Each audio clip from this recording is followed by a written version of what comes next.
Bueno, entonces estamos hablando de flexotensión.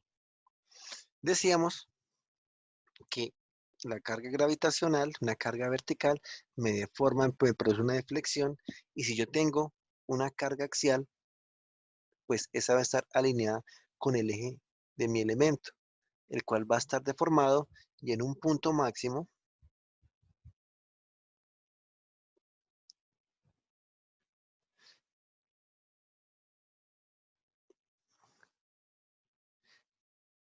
se me pierde mi flecha,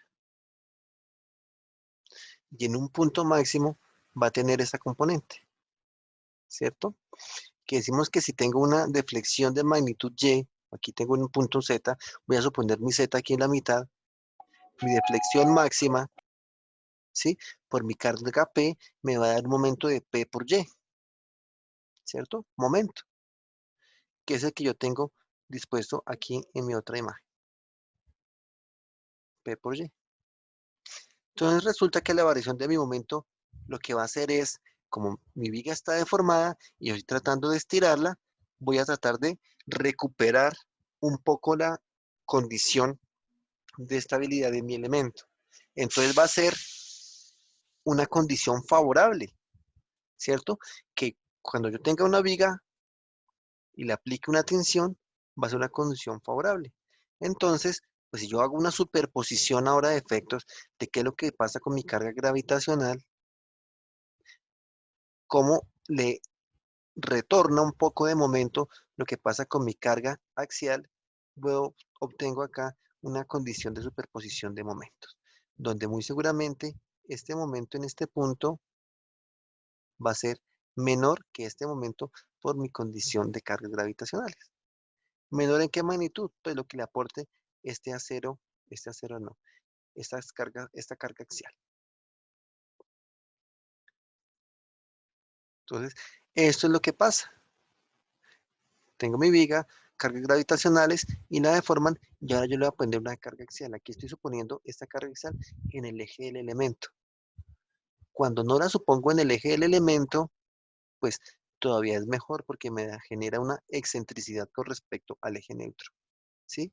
Y ese como tal es el principio del concreto preesforzado. Oiga, es porque estamos hablando de estructuras metálicas y yo estoy aquí metiéndoles temas así veneno a ustedes del concreto. Pues sí, lo que pasa es que es el principio de funcionamiento, ¿de acuerdo? Pero pues aquí estamos haciendo la analogía con qué es lo que pasa en nuestras estructuras metálicas y considerando efectos combinados de flexo-tensión. Flexión, cargas gravitacionales y una tensión dada por unas cargas externas a la estructura. En mis estructuras de concreto preesforzado, pues yo tengo una viga en concreto y acá tengo unos ductos, ¿cierto? Con unos torones, con unos cables que yo la fundo y lo que yo hago es tensionar estos cables. Cuando los tensiono, pues seguramente voy a generar unos preesfuerzos a la viga de manera que cuando le aplique la carga gravitacional no va a tener tan altas deflexiones. Entonces aquí por eso yo empiezo desde acá arriba y bajo para tener la mayor excentricidad aquí en el centro de la luz. Entonces estoy obteniendo este efecto. Esta excentricidad que estamos marcando acá. ¿Sí? Principio de concreto preesforzado por hacer un alto dentro de la estructura metálica. ¿Sí? Y viendo cómo este principio estructural es aplicable dentro de la rama como tal de las estructuras. Flexotensión. Efectos combinados. Lo que vimos en el de los primeros capítulos que da tensión y ahora vinculándolos con flexión. Bueno, y ahora con ese abrebocas, ¿qué pasará cuando tengo flexo compresión? ¿Qué me pueden decir ustedes?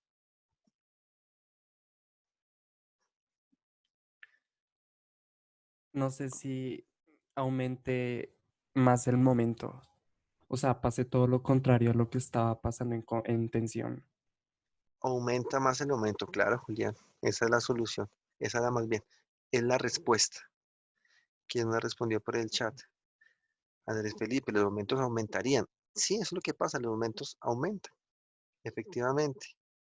Entonces, tengo la carga y tras del hecho, lo que hago es que la concentro muy seguramente, la deflexión se incrementa. Entonces, acá tengo mi diagrama de momentos, le adiciono unos momentos por esta deformación, ¿cierto? Por este momento que se llama un momento de segundo orden, momento secundario. Entonces, mi momento que inicialmente daba en este punto, en esta línea punteada, le sumo este efecto y llego a un momento máximo. Son condiciones más reales de trabajo de la estructura. ¿Será que yo tengo elementos sometidos a flexocompresión dentro de una estructura?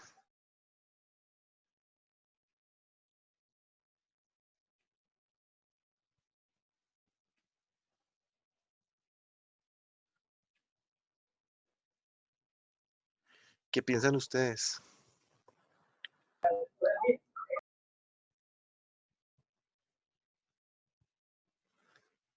¿Cuál es la pregunta? Qué pena. Que si ustedes consideran que como que existen más elementos a flexocompresión o más elementos a flexotensión dentro de una estructura. Si es metálica, debería existir más aflexotensión, ¿Por qué? porque pues, la idea es que de este tipo de estructura metálica es porque el acero trabaja mucho mejor a compresión. Pero digamos que Digo atención. Señor. eso no depende tanto de que sea estructura metálica, sino como tal el comportamiento de la estructura.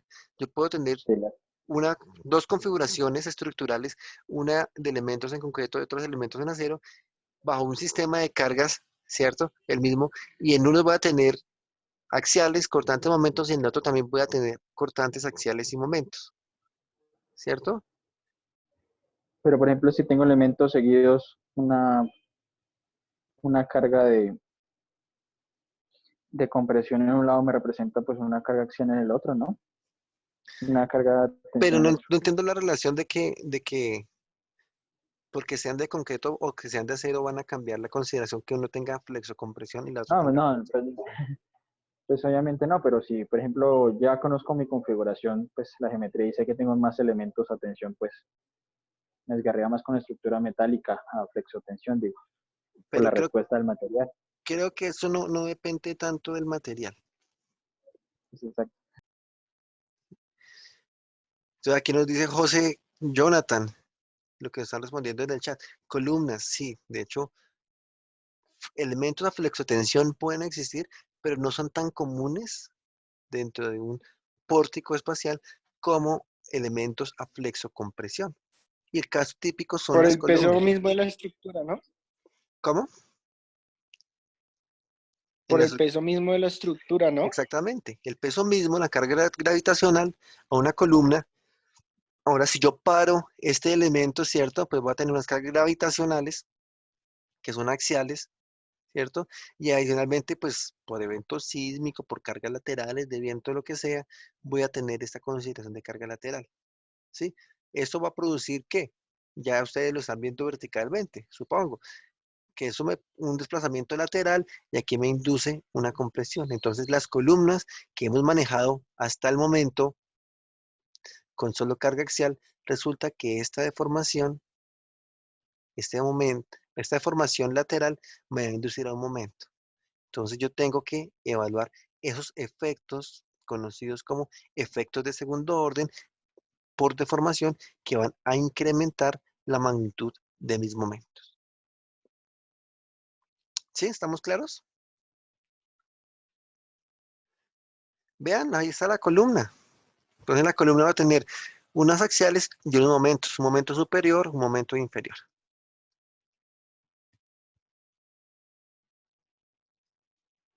que provienen obviamente de un análisis estructural. Entonces, si yo voy a ir un poco más en detalle de qué es lo que está pasando, aquí lo tengo dibujado horizontalmente, pero pues supongamos que es una columna, ¿cierto? La sección de la columna. Yo aquí lo que veo es que voy a trabajar una sección eh, rectangular, que es más fácil de interpretar, ¿sí? Donde tengo unas cargas uniformes, ¿cierto?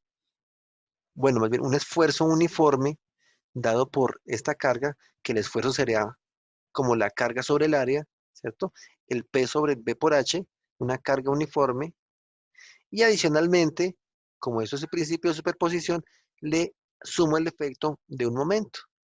Y este es el diagrama de momentos, de esfuerzos de flexión, mejor aún, producido por momentos. ¿Cómo calculo yo el esfuerzo de flexión máximo?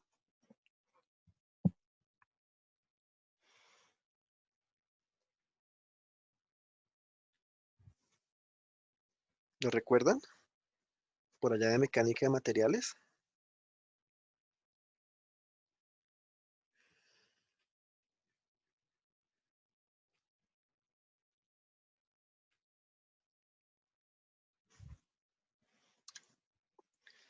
¿Se acuerdan? Ya dijimos que ese FA de la figura C, ese FA es fuerza sobre área. Es el esfuerzo por carga axial. El esfuerzo por flexión, que será el FB, ¿cuánto sería?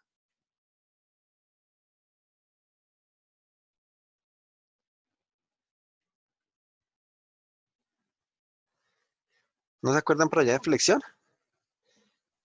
Que el esfuerzo lo calculaba yo como, bueno, acá voy a poner fuerza sobre área. Ustedes van a preguntar acá, ¿no? Y el esfuerzo de flexión lo calculo como M por C sobre I, ¿cierto? Por la inercia. MC sobre I. Y C sobre I, eso también lo puedo calcular como el momento sobre el módulo elástico. Voy a ponerlo como SX. ¿De acuerdo? ¿Sí lo recuerdan o no? Así es que yo calculo este momento de flexión. Y pues en función del C, acá va a ser 0, ¿cierto? Entre ya más me empiece a alejar, voy a buscar un mayor esfuerzo. O sea, el esfuerzo máximo se va a presentar aquí en el extremo, cuando esta C es igual a H medios, para una sección rectangular. Entonces, ¿qué es lo que pasa? Que yo aquí, digamos, en el costado superior, voy a tener un esfuerzo de compresión por la carga axial y adicionalmente voy a tener un esfuerzo de compresión por la flexión, ¿cierto? Compresión, tensión. Mientras que en el costado inferior tengo compresión por carga axial y tensión por flexión. Entonces ahí me va a cambiar la condición de esfuerzos. ¿Por qué? Porque nuevamente, por superposición, yo sumo esto con esto, voy a tener un FA más FB, el FA asociado a axial, FB asociado a flexión en la parte superior, pero en la parte inferior voy a tener unos esfuerzos que se van a descontar, que puede llegar a ser cero, que ambos pueden llegar a ser de compresión, ¿sí? Dependiendo de la magnitud. Pero lo que me interesa ahora es que este FA más FB, que va a ser la condición más crítica de la sección, sea inferior al FY, ¿sí? Inferior o igual al FY, para trabajar en una condición elástica de esfuerzos. O si no, pues ya cuando quiero llegar a plastificar mi sección, ¿cierto? O sea, aquí ya sumo, sigo incrementando la carga, sigo incrementando el momento, de manera que llegue al FY y sigo incrementando como el ejercicio que hicimos, entonces la zona de plastificación empieza a ir hacia adentro del eje. Entonces aquí hay una redistribución de esfuerzos. Hasta este punto, mi esfuerzo de tensión era menor que FY. Después, cuando se hace la redistribución, aquí todo empieza a plastificar hasta donde ya aquí en la zona de tensión llega a fluencia y finalmente, pues tengo un bloque equilibrado de tensión-compresión dado por estas condiciones de cargas externas. Que yo lo podría descomponer, ¿cierto? Como una zona Si descompongo este bloque en dos, quito este pedazo, que sería este, tengo esto, este primer término, que aquí está marcado como E.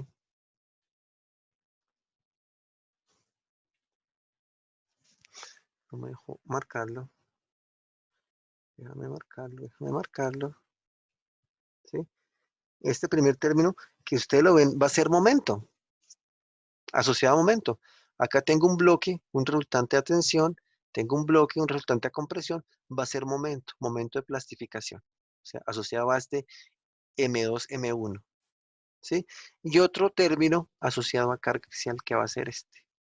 ¿Sí? Descomponiéndolo. Entonces, F1, F2 y F2 arriba y abajo del eje neutro, F1 y F1 arriba y abajo para tener esta tensión. Entonces son formas como podemos llegar desde un estado elástico hasta un estado plástico en flexo-compresión. ¿Alguna inquietud? ¿Pregunta? ¿Vamos bien? ¿Vamos demasiado despacio? Ah, sí, está bien. Sí, está bien, se está entendiendo. Es lo importante. Porque antes de que nos pongamos a diseñar es necesario saber qué es lo que vamos a hacer. Que si utilizamos un coeficiente, ¿de dónde sale y por qué sale? Que ¿por qué le pongo 1, 1, 5 o 2? ¿Sí? No, pues es necesario tener claro el concepto. Con que saben con el concepto, me queda la satisfacción. Entonces, lo que se presentan generalmente son curvas de interacción, expresiones de interacción, donde yo relaciono lo que pasa con carga axial y con momento. Esa curva de interacción es para secciones rectangulares, sí, macizas.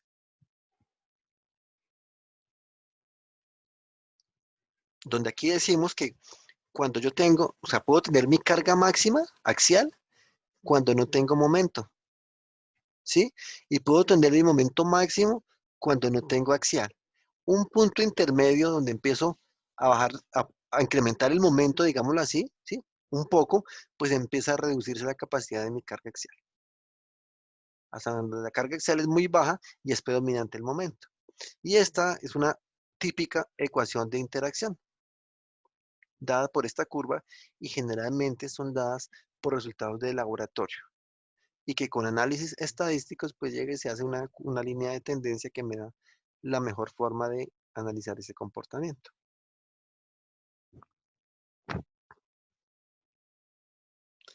Si lo planteamos en secciones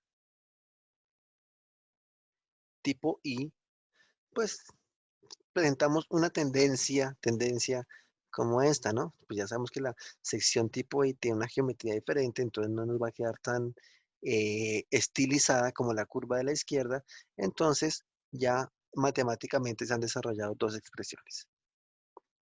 Igual, se está relacionando carga axial, actuante versus resistente, contra momento flector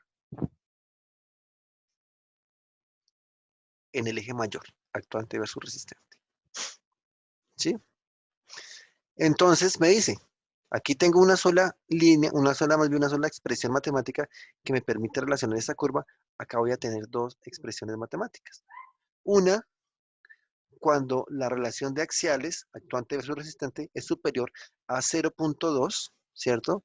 Me dice que trabaje con esta expresión. Y cuando es inferior a este 0.2, trabajo con esta otra expresión.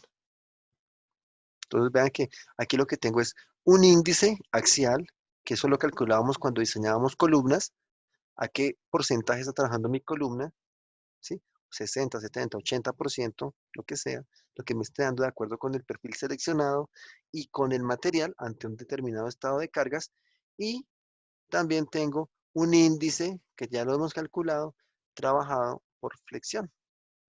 Lo sumo operando un término adicional, que es un ajuste matemático, ¿sí? O acá tengo otro término adicional, que es otro ajuste matemático. Lo que sí es cierto es que tienen que ser inferior a la unidad. Si es inferior a la unidad, O sea, la unidad es esta, ¿no? La línea como tal. Inferior a la unidad está por debajo, o sea, por dentro de esta superficie. Si es superior a la unidad, está por allá afuera. Y quiere decir es que ya el material ha excedido su capacidad, o más bien, el elemento está excediendo la capacidad elástica o plástica, puede ser, del material. No, no puede exceder la capacidad plástica. Excede la capacidad elástica y puede llegar a capacidad plástica del material. Sería más adecuado. Entonces, pues, estas expresiones que están allá, aquí las he dispuesto. Ambas ecuaciones corresponden a la gráfica que tiene contorno rojo y son las que están presentadas en la norma, con un término adicional, que es, allá lo que están en la norma, si ustedes ven, de la parte superior es este, ¿sí? Que ella me dice 8/9 de lo que pasa en X, pero aquí yo le estoy incluyendo el efecto del comienzo de la clase, de qué es lo que pasa cuando tengo flexo, compresión biaxial. Flexión biaxial y compresión. Pues llamo flexo-compresión biaxial. Entonces, ya es evaluar, adicionarle el otro término de flexión que vimos al comienzo de clase. Cuando estoy acá arriba, ¿sí? Sobre 0.20, o si estoy en la parte inferior de 0.20, pues acá lo que cambia es 1/2 del término de compresión. ¿Se entiende? ¿Fácil? La clase de hoy prácticamente que es el resumen de lo que hemos hecho todo el corte. El resumen de lo que hemos hecho trabajando en compresión y trabajando en flexión. Esa es la clase más aplicada que hemos tenido.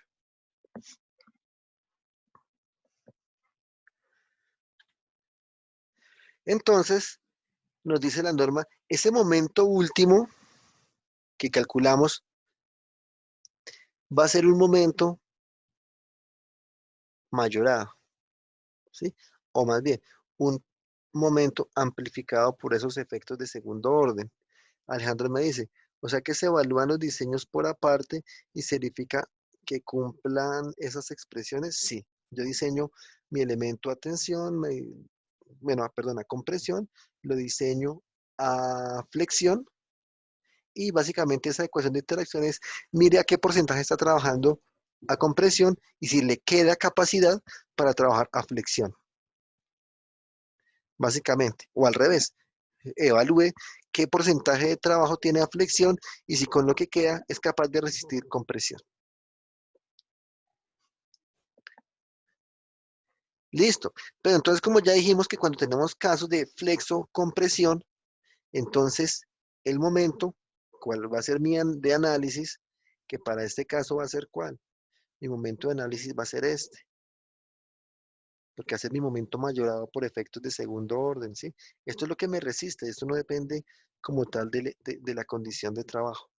Esto es lo que me va a resistir el material por la geometría, por el elemento, por el material y por la geometría, ¿sí? La longitud como tal, la sección. Esto es lo que se presenta del análisis estructural. Y al análisis, estamos diciendo que mi momento de segundo orden, yo lo debo incrementar en unos factores, beta 1 y beta 2. Ya creo que está de más decir que beta 1 y beta 2 tienen que ser superiores a la unidad. ¿Sí? Si son inferiores, pues me van a reducir el momento. Entonces lo que pasa es que ya estaría hablando de flexotensión. Y no es la idea. La idea que es que el caso crítico es flexocompresión, aunque las expresiones también me aplican para flexotensión.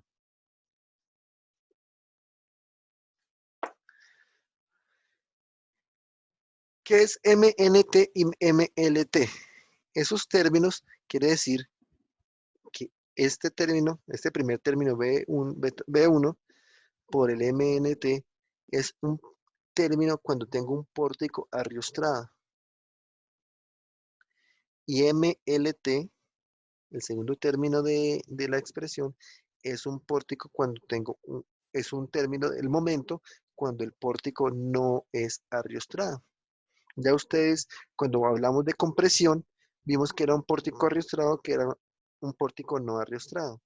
Y adicionalmente, pues los que ya vieron análisis 2, particularmente conmigo, dijimos, voy a llamar a cross acá, que yo solucionaba un cross arriostrado y un cross no arriostrado. ¿Sí lo recuerdan? Las personas que, digámoslo, tuvieron la fortuna de llegar a análisis conmigo, que hacíamos un pórtico arriostrado, un pórtico no arriostrado. Listo, Daniel. Entonces, eso aquí lo que vamos a hacer es lo mismo. Un pórtico arriostrado, un pórtico no arriostrado. En mi viga, en mi pórtico, en esa viga voy a tener un momento, el pórtico arriostrado, y va a tener ese momento. En la misma viga del pórtico no arriostrado, voy a tener otro momento, necesito sumarlos, y aparte les aplico unos coeficientes beta 1 y beta 2, que vamos a mirar cómo se calcula. Ese parcial fue chévere, Alejandro. Ese puente, yo tampoco lo olvido. Fue bastante interesante y bastante fácil, la verdad. Bueno, pero ojo, esto aquí es porque estamos haciendo un análisis de primer orden. Si yo tengo programas de análisis, yo allá puedo decirles que me consideren efectos P delta. ¿Qué son esos efectos P delta? Efectos de segundo orden. ¿Qué es P? La carga axial. ¿Qué es delta? La deformación. Entonces allá lo que el programa hace es que evalúa cuánto es la deformación, ¿cierto? Mira cuánto es el axial y al momento que le está dando al elemento estructural de análisis, ¿sí? Le aumenta esa consideración de segundo orden. Entonces, cuando yo tengo programas tipo SAP que me permiten hacer eso, sencillamente yo ya me ahorro todo este trabajo y tengo el programa mismo, me da cuál va a ser este momento. ¿Sí? Entonces recordemos, es un término para pórticos arriostrados y un término para pórticos no arriostrados. ¿Sí? Beta 1. Beta 1 se calcula de esa forma, siendo C sub m, aquí está en la parte de abajo, ¿sí? Lo calculo con esa expresión de 0,6 menos 0,4, la relación de momentos. Y ahí nos dice, en relación M1, M2 es lo que existe entre el menor y el mayor de los momentos. Me toca seleccionarlos en los extremos del tramo sin soporte en el plano de la flexión. Y esta relación es positiva cuando la flexión produce doble curvatura en el miembro y es negativa cuando produce curvatura sencilla. Ya vamos a mirar cuándo es curvatura doble y cuándo es curvatura sencilla. ¿Sí? Entonces, ese SUM lo calculo con esa relación de momentos, miro cuál es el mayor, miro cuál es el menor. ¿Sí? De hecho, más adelante vamos a ver en particular que este M1 es el promedio de los dos momentos y este M2 sí es el mayor de los dos. P sub E, bueno, este es el sub M. Este P sub E, aquí está como P sub E1, pues es la carga crítica de Euler, que ya ustedes la conocen, ¿sí? Pues si yo aquí divido por el área en ambos lados de la igualdad, P sobre A es un esfuerzo, I sobre A, ¿qué es I sobre A? ¿Lo recuerdan? Radio de curvatura, ¿no era? Radio de giro al cuadrado, ¿sí? I sobre A es radio de giro al cuadrado. Por eso es que aquí, si tengo el I sobre A, entonces los paso por aquí al denominador, el radio de giro al cuadrado, me queda pi cuadrado E sobre KL sobre R al cuadrado. Esa era la expresión que utilizamos a nivel de esfuerzos para calcular el esfuerzo máximo de Euler. Aquí hay que hacer una salvedad. Este K1, ¿sí? Y el K1 interviene en este B1 porque es un K que esté entre 0 y 1 para pórticos arriostrados, ¿sí? Ya ustedes recuerdan el K, el análisis que hicimos de ese K.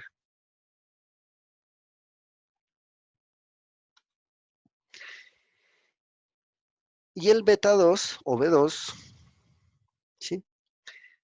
Es este cociente. Ah, bueno, aquí me faltó decir en el 1, ¿sí? ¿Qué es esta carga última? Es la carga actuante, ¿sí? Carga actuante. Es la relación de la carga actuante versus la carga de Euler. Y acá en el beta 2, ambos se dan cuenta, beta 1 y beta 2 mayores que la unidad.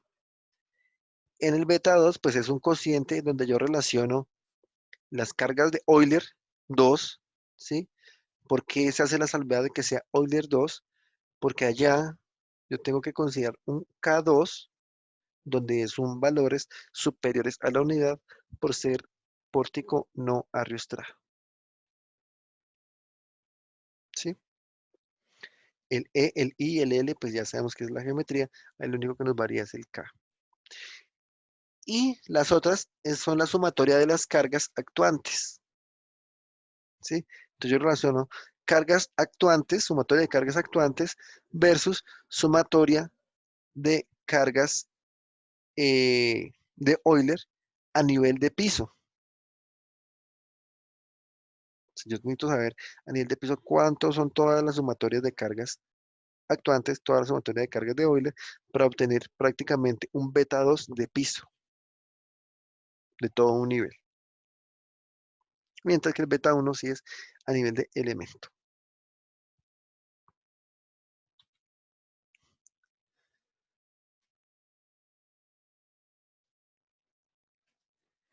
Y listo. No sé si hay preguntas hasta el momento. Creo que todos los términos ya los conocen ustedes y los cálculos también se saben hacer. Este SUBNM, que es el nuevo, está aquí en la parte inferior. Ya sabemos que M1 y M2 tienen particularidades en el momento. Ya más adelante con un ejercicio lo vamos a aclarar un poco más. P1, P de Euler 1 con un K arriostrado, P de Euler 2 con un K no arriostrado. Factores superiores a la unidad. Si dan inferiores a la unidad, no es que yo les baje, ¿no? No es que yo ponga beta 1 de 0.8. ¿Por qué? Porque lo que estaría haciendo es reduciendo a mi momento, no. O sea, voy, si es inferior, tomo la unidad. Eso querría decir que el efecto de segundo orden no tiene consideración.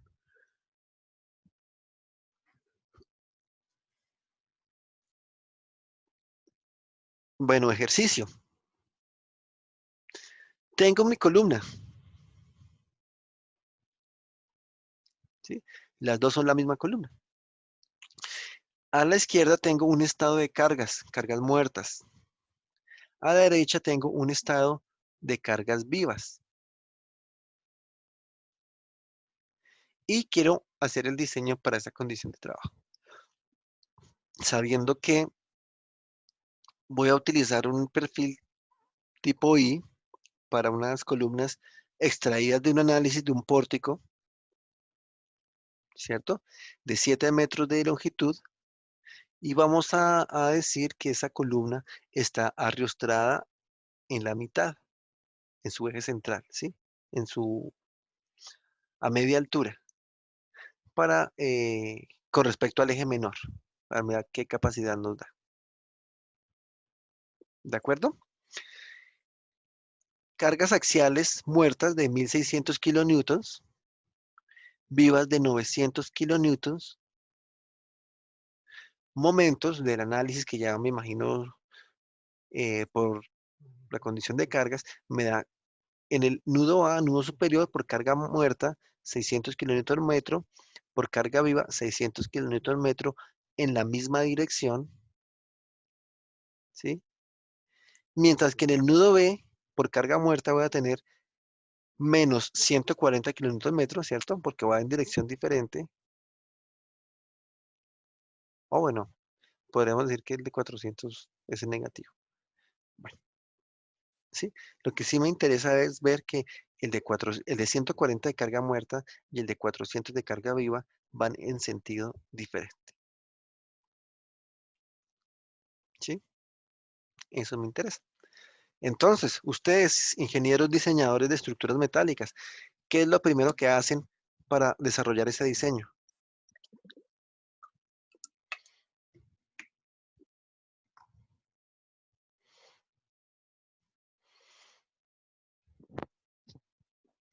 Combinaciones de carga. Listo, ustedes están diciendo listo. Eso está ahí bien, pero no es que la diseñe para o la carga muerta o la carga viva, ¿no? Yo tengo unas condiciones de simultaneidad que necesito evaluar. Entonces, mis combinaciones de carga. Yo debo saber cuántos son mi momento máximo, mi axial máximo en el nudo A, mi momento máximo y mi axial máximo en el nudo B. Entonces, por favor, dígame cuánto nos da.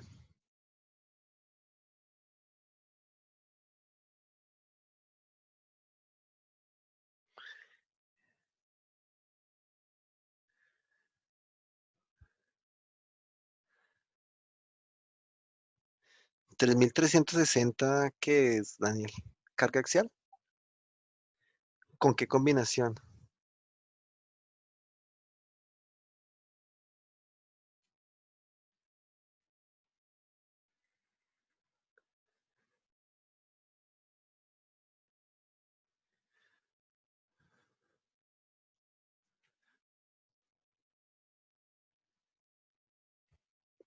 Uno, 2, 1, 6. Ese es el momento para, perdón, esa es carga axial. Y momentos,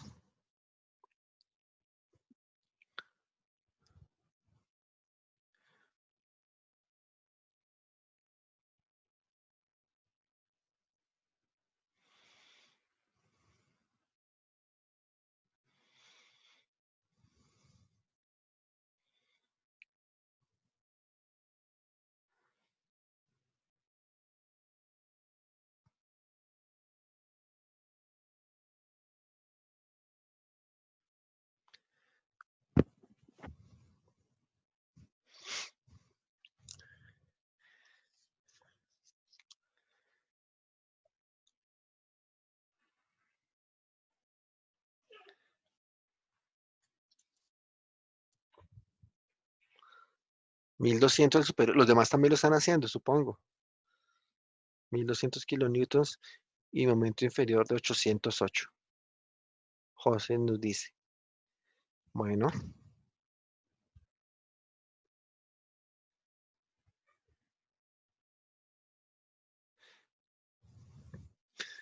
3360 kilonewtons en la parte superior para la combinación 1216, que es la que predomina para cargas gravitacionales, ¿no? También podríamos revisar la combinación 1.4 carga muerta, que también es de cargas gravitacionales, y podría llegar a ser la combinación decisiva.